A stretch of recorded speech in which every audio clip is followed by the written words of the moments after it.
నిన్నటి నుండి తెలుగుదేశం పార్టీకి చెందినటువంటి శాసనసభ్యులు వారి పార్టీకి చెందినటువంటి నాయకులు పెద్ద ఎత్తున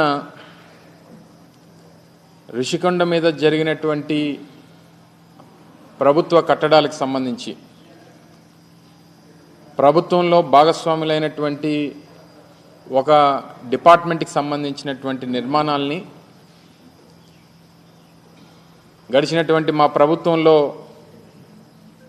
నిర్మించినటువంటి భవనాల్ని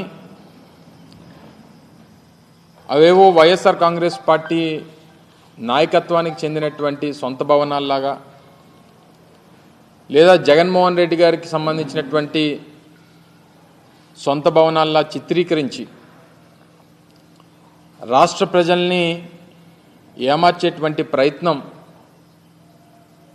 నిన్నటి నుంచి జరుగుతున్నటువంటి సందర్భాలు మనం చూస్తూ ఉన్నాం. స్థానిక శాసనసభ్యులు చాలామంది వారి కార్యకర్తల్ని అలాగే చాలామంది మీడియా సహచరుల్ని అందరినీ కూడా వారిని అందరినీ కూడా లోపలికి తీసుకొని వెళ్ళి చేసినటువంటి ప్రచారం, తర్వాత జరిగినటువంటి దుష్ప్రచారం, ఇవన్నీ కూడా ఒక్కసారి ప్రజల్ని ఆలోచన చేయమని చెప్పి కోరుతా ఉన్నాం. రిషికొండ మీద గడిచినటువంటి 3-4 సంవత్సరాలుగా ఏ రకంగా దుష్ప్రచారం చేస్తూ ఉన్నారో, దాని మీద ఎన్ని రకాలుగా అడ్డంకులు సృష్టించాలనేటువంటి కార్యక్రమాలు చేశారు అనేటువంటిది మనం అనేక సందర్భాలు చూసాం. అనేక కోర్టులకు వెళ్ళారు, అనేక పర్యావరణానికి సంబంధించినటువంటి కేసులు వేశారు. వీటిని అన్నిటినీ కూడా అధిగమించి ప్రభుత్వం చేపట్టేటువంటి కార్యక్రమాలని, ప్రభుత్వం చేపట్టేటువంటి నిర్మాణాలని పూర్తి చేసేటువంటి కార్యక్రమం చేసి దాదాపు 4-5 నెలల క్రితం వాటిని ముహూర్తానికి సంబంధించి మంచి రోజు అని చెప్పి వాటిని ప్రారంభించేటువంటి కార్యక్రమాన్ని కూడా ఆ రోజు మేము చేయడం జరిగింది. అయితే ఇప్పుడు చేస్తున్నటువంటి దుష్ప్రచారం అంతా కూడా అదేవో సొంత భవనాల్లాగా, ఈరోజు ప్రభుత్వం వారు ఉన్నారు, ప్రభుత్వంలో వారు ఉన్నటువంటి సందర్భాలు, ప్రభుత్వం దాన్ని ఏ రకంగా ఉపయోగించుకోవాలనేటువంటిది చూడడం మానేసి రేపు రానటువంటి కాలంలో రాష్ట్రపతితో లేకపోతే గవర్నర్ గారో లేకపోతే ఇతర పెద్దలో వచ్చినప్పుడు దాన్ని ఏ రకంగా ఉపయోగించుకోవాలి అనేటువంటిది చూడడం మానేసి దాన్ని ఇంకా జగన్మోహన్ రెడ్డి గారు ఇల్లులాగే చిత్రీకరించేటువంటి ప్రయత్నం చేయడం అనేటువంటిది సమంజసం కాదు. దాన్ని తీవ్రంగా ఖండిస్తూ ఉన్నాం. ముఖ్యంగా జగన్మోహన్ రెడ్డి గారు మేము అధికారంలో ఉన్నప్పుడు విశాఖపట్నాన్ని ఎగ్జిక్యూటివ్ క్యాపిటల్గా చేయాలనేటువంటి ఒక పాలసీని మేము తీసుకోవడం, దానికి అనేక రకాలైనటువంటి అడ్డంకులు సృష్టించేటువంటి కార్యక్రమం చేశారు. మళ్ళీ అధికారంలోకి వస్తే ఇక్కడి నుంచి పరిపాలన మొదలు పెట్టాలనేటువంటి ఒక నిర్ణయాన్ని ఆ రోజు జగన్మోహన్ రెడ్డి గారు ప్రకటించడం జరిగింది. సరే, ఎన్నికల్లో వచ్చినటువంటి ఫలితాలు దాన్ని ప్రజాస్వామ్యంగా అంగీకరించి వారికి అధికారం వచ్చింది. సరే, వారు ఇప్పుడు నిర్ణయం తీసుకున్నారు, నిర్ణయం తీసుకున్న దాని ప్రకారం వారు చేసుకుంటారు. విశాఖపట్నం అనేటువంటిది ఉమ్మడి రాష్ట్రం ఉన్నప్పటి నుండి, హైదరాబాద్ రాజధానిగా ఉమ్మడి రాష్ట్రానికి ఉన్నప్పటి నుంచి రెండో అతిపెద్ద నగరంగా అభివృద్ధి చెందినటువంటి ప్రాంతం విశాఖపట్నం. దానికి సంబంధించి గతంలో మేము ప్రభుత్వంలో ఉన్నప్పుడు ఒక స్టేట్ గెస్ట్ హౌస్ మన భీమిలి రోడ్లో దగ్గర నిర్మాణం చేయాలని చెప్పి నిర్ణయం తీసుకున్నప్పుడు కూడా దాని మీద కూడా కోర్టులో కేసులు వేసి దాన్ని అడ్డుకునేటువంటి ప్రయత్నం చేశారు.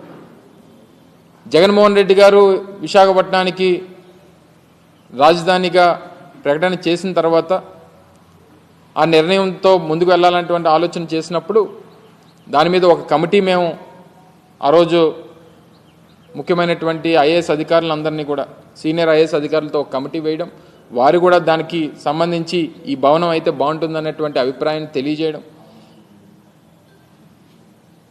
సబ్సిక్వెంట్గా వచ్చినటువంటి రాజకీయ పరిణామాలు, ఎన్నికల ఫలితాలు, ప్రజలు తీసుకున్నటువంటి నిర్ణయాలు ఇవన్నీ కూడా చూసిన తర్వాత ఇప్పుడు దాన్ని ఏ రకంగా ఉపయోగించుకోవాలనేటువంటిది ఇప్పుడు ఉన్నటువంటి ప్రభుత్వం ఆలోచన చేయాలి తప్ప ఇంకా తీసుకుని వచ్చి జగన్మోహన్ రెడ్డి గారి మీద, వైఎస్ఆర్ కాంగ్రెస్ పార్టీ మీద బురద జల్లడం అనేటువంటిది ఎంతవరకు సమంజసం అనేటువంటిది వారు ఆలోచన చేయాలి. నేను కూడా మా పార్టీ తరపున మాట్లాడాల్సి వస్తేనో, ప్రజల తరపున మాట్లాడాల్సి వస్తేనో, చంద్రబాబు నాయుడు గారు 2014 నుంచి 19 వరకు ఏ రకంగా ప్రభుత్వ ధనాన్ని ఈరోజు ప్రభుత్వానికి సంబంధించినటువంటి భవనాలు నిర్మిస్తేనో, ఒక డిపార్ట్మెంట్కి సంబంధించినటువంటి నిర్మాణాలు, శాశ్వత నిర్మాణాలు నిర్మిస్తే దీన్ని ఈరోజు ప్రజలకి తప్పుదోవ పట్టించేటువంటి ప్రయత్నం వారు చేస్తున్నటువంటి క్రమంలో చంద్రబాబు నాయుడు గారు 2014 నుంచి 19 వరకు ముఖ్యమంత్రిగా ఉన్నప్పుడు ఎంత ప్రభుత్వ ధనాన్ని దుర్వినియోగం చేశారనేటువంటిది కూడా మాట్లాడాల్సినటువంటి పరిస్థితి వస్తుంది. వారు హైదరాబాద్లో జూబ్లీహిల్స్లో వారి సొంత భవనాన్ని నిర్మించుకునేటువంటి క్రమంలో వారి కుటుంబ సభ్యులందరినీ తీసుకొని వెళ్ళి ఒక ప్రైవేట్ హోటల్లో పెట్టి కోట్లాది రూపాయలు ప్రైవేట్ హోటల్కి చెల్లించినటువంటి సందర్భాలు. సరే, ఇవన్నీ ప్రభుత్వంలో ముఖ్యమంత్రులుగా ఉన్నప్పుడు కొన్ని సెక్యూరిటీ రీజన్సో లేకపోతే ఇతరితర వారికి ఉన్నటువంటి ప్రయారిటీసో, ప్రోటోకాల్స్ ప్రకారం కొన్ని నిర్ణయాలు తీసుకుంటుంటారు.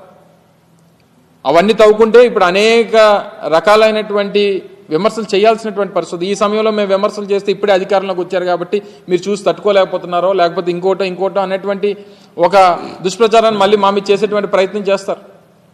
నేను వాటి జోలికి వెళ్ళను. ఇప్పుడు ఉన్నటువంటిది ఇప్పటికీ విశాఖపట్నం గవర్నర్ వస్తేనో, రాష్ట్రపతి వస్తేనో తీసుకెళ్ళి ఓ ప్రైవేట్ హోటల్లోనో, లేకపోతే కేంద్ర ప్రభుత్వానికి సంబంధించినటువంటి గెస్ట్ హౌస్లోనే పెట్టాల్సినటువంటి పరిస్థితి ఇప్పటి వరకు ఉంది. ఇప్పుడు వాడండి, దాన్ని వినియోగించుకోండి. రేపు విశాఖపట్నాన్ని ఆర్థిక రాజధానిగా దీన్ని తయారు చేసేటువంటి బాధ్యత తీసుకుంటామని చెప్పి మొన్ననే ముఖ్యమంత్రి గారు ప్రకటించారు కదా. అనేక మంది ప్రముఖులు వచ్చేటువంటి అవకాశం ఉంది. విశాఖపట్నం ఈస్టర్న్ నేవల్ కమాండ్కి మనం హెడ్ క్వార్టర్గా ఉన్నటువంటి క్రమంలో అనేక సందర్భాల్లో రాష్ట్రపతులు, అనేక సందర్భాల్లో ప్రధానమంత్రి గారు వచ్చేటువంటి సందర్భాలు ఉన్నాయి. ఉపరాష్ట్రపతులు మొన్న గతంలో మన మెడికల్ ఏఎంసీకి సంబంధించినటువంటి ఫంక్షన్కి వచ్చారు, 100 years ఫంక్షన్కి. అనేక సందర్భాల్లో దేశానికి సంబంధించినటువంటి ప్రముఖులు వస్తుంటారు. అనేక మంది దేశ విదేశాల నుంచి వచ్చినటువంటి ప్రతినిధులు వస్తుంటారు. వినియోగించండి. జగన్మోహన్ రెడ్డి గారు ఉండరే రేపు నుంచి వచ్చి, లేదా వైఎస్ఆర్ కాంగ్రెస్ పార్టీ నాయకులు ఉండరే అందులో.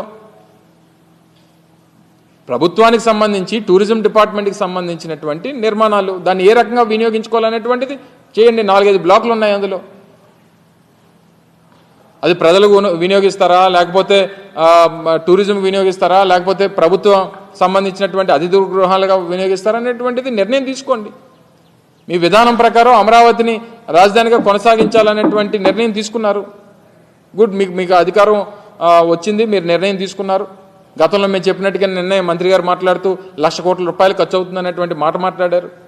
మేము ఆ మాట మొదటి నుంచి చెప్తున్నాను.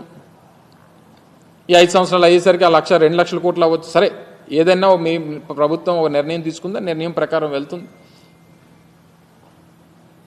ఈ చేసేటువంటి క్రమంలో ఎందుకు అనవసరంగా తీసుకుని వచ్చి జగన్మోహన్ రెడ్డి గారిని ఇంకా మా పార్టీ మీద దాన్ని రుద్దేటువంటి ప్రయత్నం చేస్తున్నారో నాకు అర్థం కావట్లా.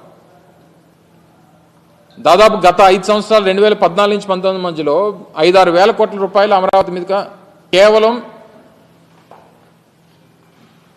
తాత్కాలిక భవనాల మీద ఖర్చు పెట్టారు.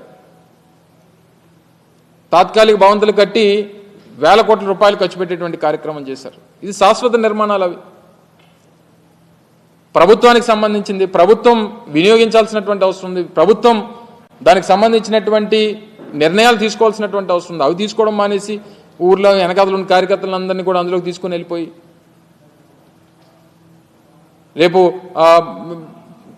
చీఫ్ గెస్ట్లు ఎవరన్నా వస్తారు, పెద్దలు ఎవరన్నా వస్తారు, రాష్ట్రపతి వస్తారు, లేకపోతే ప్రధానమంత్రి వస్తారు. మీరు మొత్తం అంతా కూడా కెమెరాలో ప్రతి ఒక్కటి చూపించారు అంతనా.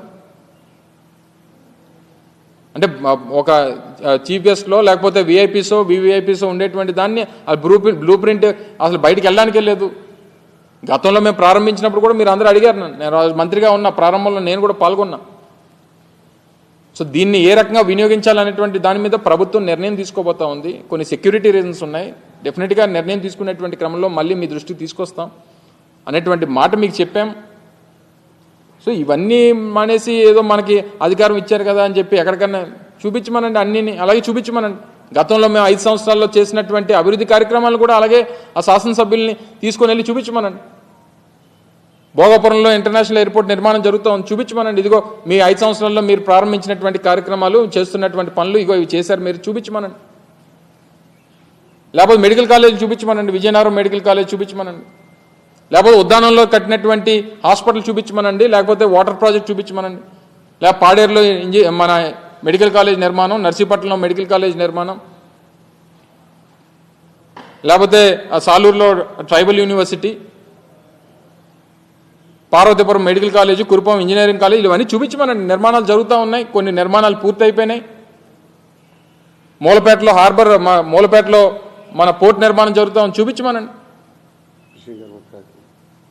ఫిషింగ్ హార్బర్లో అనేక పోర్టులు, ఉత్తరాంధ్రకు సంబంధించి ఇన్ని ప్రాజెక్టుల నిర్మాణం చేపడతా ఉన్నాం. ఇన్ని ప్రాజెక్టుల నిర్మాణంకి మేము ముందుకు తీసుకుని వచ్చి ఇన్ని కార్యక్రమాలు చేశాం. ఇవన్నీ మర్చిపోయి అది తీసుకుని వచ్చి